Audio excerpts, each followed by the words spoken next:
Hey there, we are in Changing the Perception. We're going to jump right in. How can you change perceptions which have prevailed for so many years? Many people who have early trauma see things in a negative light. On a sunny day, they will see the one cloud in the sky. I remember one professor who, after looking at all of his end of semester evaluations, could not stop obsessing over that one negative evaluation he got out of over 100.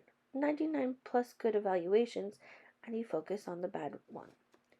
How could I have done differently? Why didn't this person like me?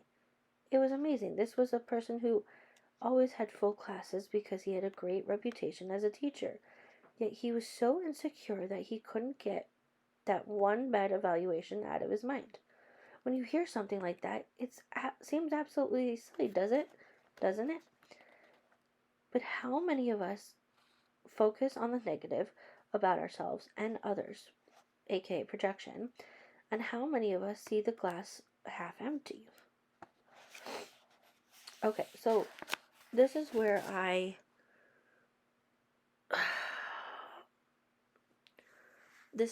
honestly struggle because I am working through emotional intelligence and learning better, and like I had said in one of my previous videos, where it's not necessarily about my personal story, but I talk about the legalities of it, because these are things that affect others in different ways, right?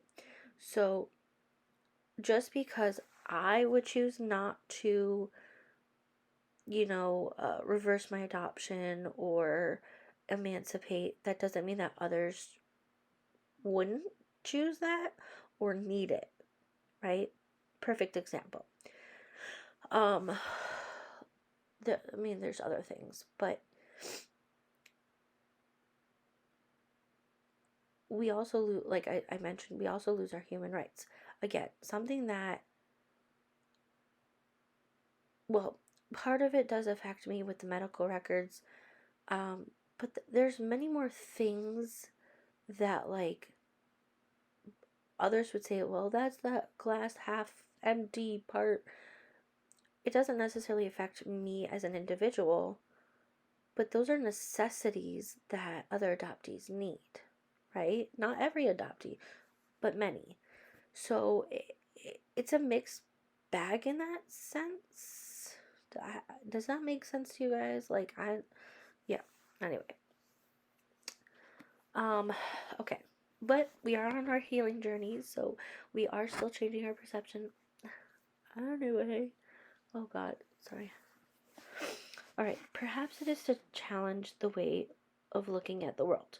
I realize that it is a legacy to have such a devastating beginning of life, but with a practice like doing scales on the piano, you can change. Every time you notice yourself being negative, get your friends to help you with this. Make yourself see the positive side as well. If you find yourself being critical of one of your friends, ask yourself what it is about yourself that is mirrored in that person. This again takes honesty and self-reflection. If you find that trait in yourself, change it. If you really don't like it, you have choices. This is part of losing your fear and not taking on your taking on your power. It means that you have to start liking yourself. You cannot have inner power without having self-love. Every time you criticize someone else, you may be projecting something you don't like about yourself on them. Okay, that I absolutely agree with, right? Especially when it comes to healing and working on your inner child, doing shadow work. We're going to bring all of that back into play, is deep diving into those questions, those self-reflections, learning to self-love, because that is important.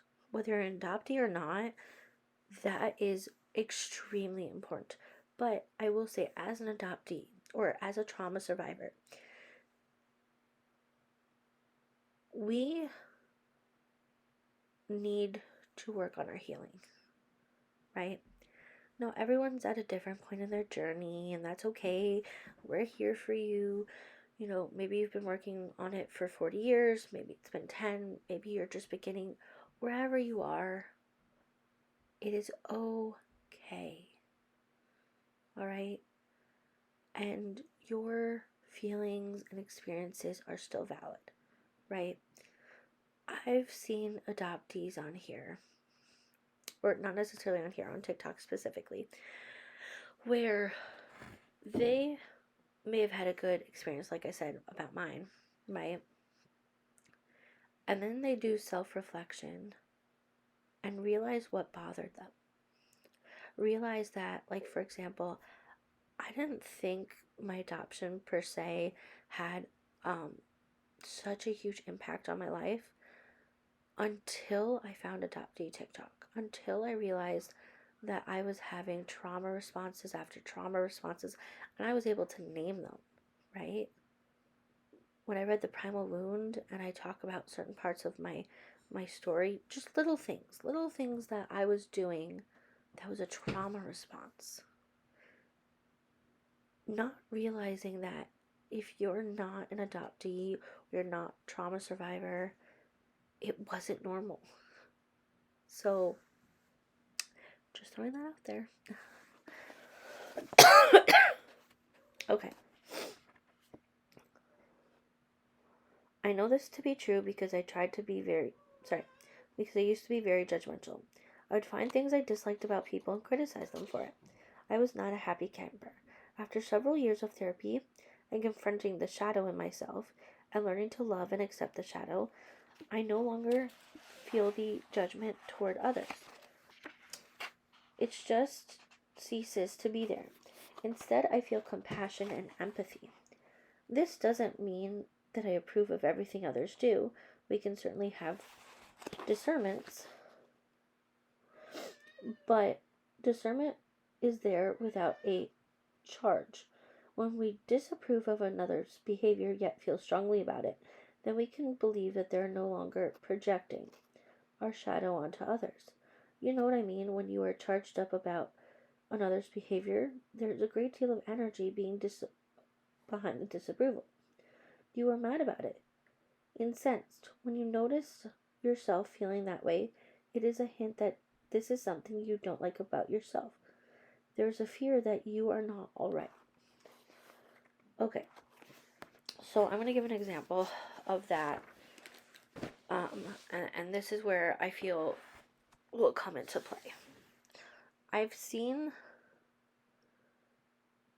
child welfare advocates,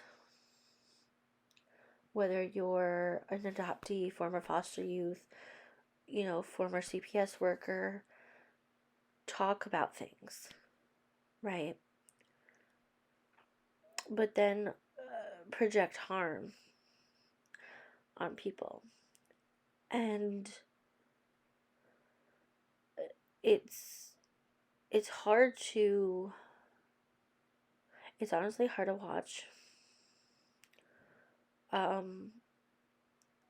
don't agree with what certain people have done or why they did it at all. But here's where that emotional intelligence comes into play, where I understand what happened to those individuals was harm, right? But I can also worry that, am I doing enough? Right? Am I protecting the children? Am I giving enough education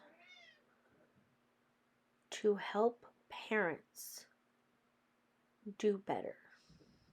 Or to help the trauma survivors work on their healing? And I'm constantly thinking about it. I'm constantly thinking about what more can I do? I have ideas.